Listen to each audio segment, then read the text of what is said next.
on July 1, 1995. Boxing has definitely come back in a big way. Yes, dito po sa ating bayan. Now, we've had some downs. Gaya po nung nangyari nung lumaban si Morris East. Robert Azuma.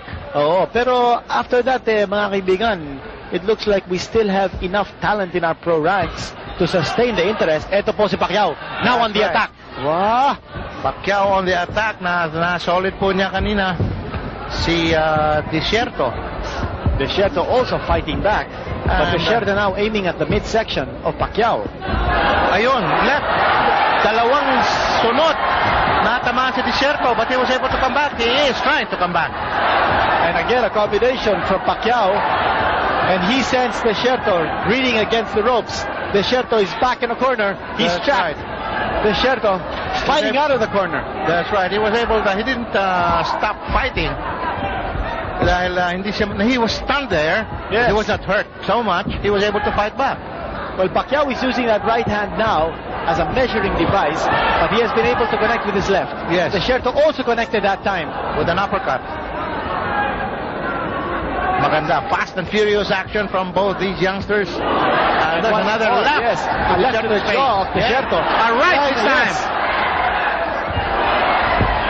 Desierto doesn't know how to take a punch. He doesn't fall into his own opponent. He doesn't clinch. He doesn't cover up. Well, Pacquiao has been able to really pinpoint his target here in this round. That's right. And Desierto tried to come back to score on his own. Medyo nanghina ng konti, no?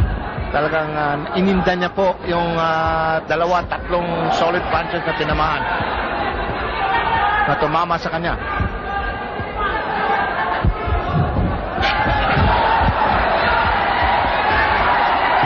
The crowd egging on Pacquiao. Enjoying the action now. Pacquiao has been able to land that left repeatedly.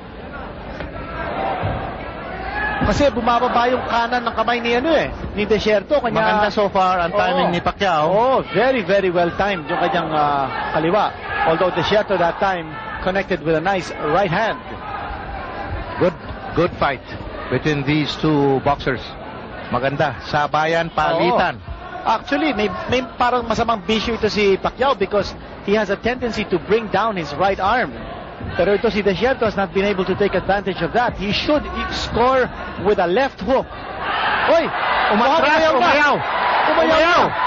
bigla! Si Dele Desierto, sabi niya, ayaw na niya. The accumulation of the punches. Hindi man lang bumagsak ito si Desierto. Yes, hindi. Pero nasaktan na siyang masyado sa gulpi sa katawan at sa muka. Hindi na niya kaya, mga kaibigan.